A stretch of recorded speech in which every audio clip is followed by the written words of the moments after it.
그때 여호와께서 자기의 땅을 극진히 사랑하시어 그의 백성을 불쌍히 여기실 것이라.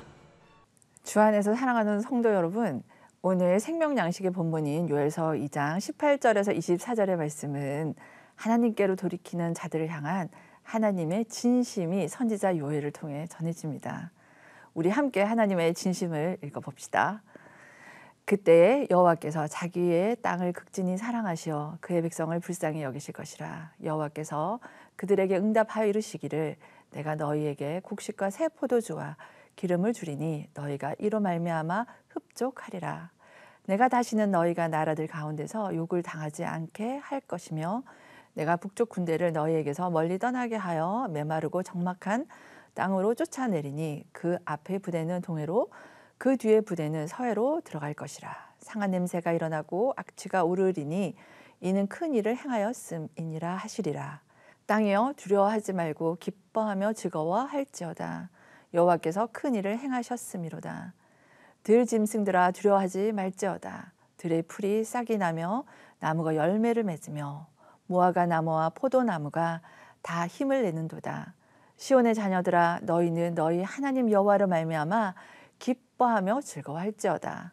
그가 너희를 위하여 비를 내리시되 이른 비를 너희에게 적당하게 주시리니 이른 비와 늦은 비가 예전과 같을 것이라. 마당에는 밀이 가득하고 독에는 새 포도주와 기름이 넘치리로다. 오늘의 말씀은 중심이 뜨거우신 하나님의 마음을 소개하면서 시작되어 있습니다. 그때 여호와께서 자기의 땅을 극진히 사랑하시어 그의 백성을 불쌍히 여기실 것이라. 이 구절은 신기하게도 히브리어 원문으로 볼 때 요엘서 가장 중심에 자리하는 구절입니다. 요엘서 중심부에 하나님의 백성과 그의 백성에게 기업으로 주신 땅을 극진히 사랑하시는 하나님의 진심이 자리하고 있는 것입니다. 극진히 사랑하시어라는 말은 히브리어로 매우 뜨거운 마음으로 열심을 내는 것을 강조하는 의미이죠. 우리를 향한 변함없는 하나님의 진심은 극진히 사랑하심입니다.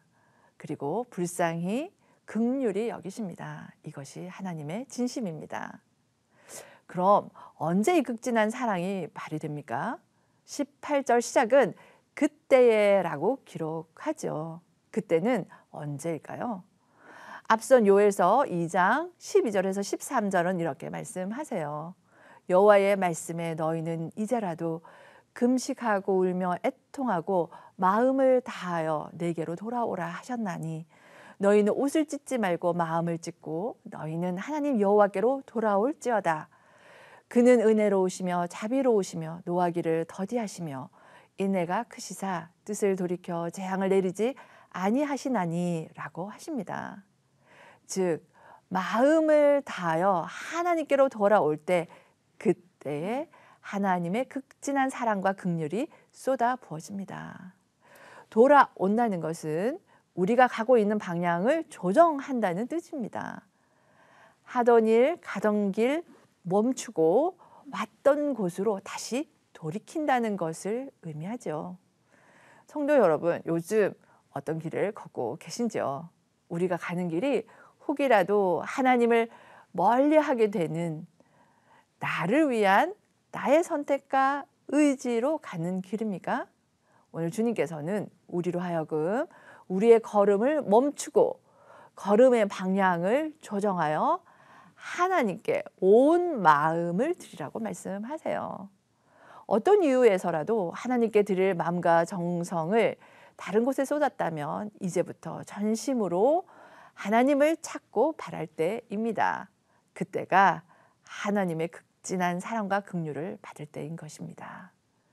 하나님의 진심이 19절에서도 나타나 있어요. 19절에서는 여호와께서 그들에게 응답하여 이르시기를 이라고 말씀합니다. 곧 하나님께서는 우리의 기도에 응답하심으로 하나님의 진심을 보여주고 계십니다. 이스라엘의 애통하는 마음으로 드리는 간구가 있었기에 하나님의 진심이 응답으로 나타난 것입니다. 성도 여러분, 혹이라도 이스라엘에게 임한 메뚜기 떼처럼 나의 인생을 덮친 일들, 그런 사람들, 상황들로 마음이 어렵고 삶이 버겁고 힘들어서 원망하며 절망하고 억울해하고 있지는 않은지요. 기도는 내가 아닌 하나님을 볼 수 있는 출발점이자 통로입니다. 오늘 우리의 걸음을 돌이켜 우리를 극진히 사랑하시고 불쌍히 여기시는 우리 주님께로 온 마음을 다해 회개의 기도를 드리고 회복을 간구합시다. 그리고 우리를 통해 하나님께서 영광 받으시도록 기도합시다. 그때의 하나님의 진심은 우리의 기도에 응답하심으로 드러내실 것입니다. 그리고 마지막으로 본문에서는 하나님께서는 우리를 회복케 하심으로 하나님의 진심을 알려주십니다. 본문에서는 이스라엘에게 어떤 회복을 주시나요? 곡식과 새 포도주와 기름이 풍성하고 대적들은 쫓겨나게 되고 메뚜기 떼로 황폐한 땅과 생물들은 그리고 또한 백성들은 모두 회복이 될 것을 약속하세요.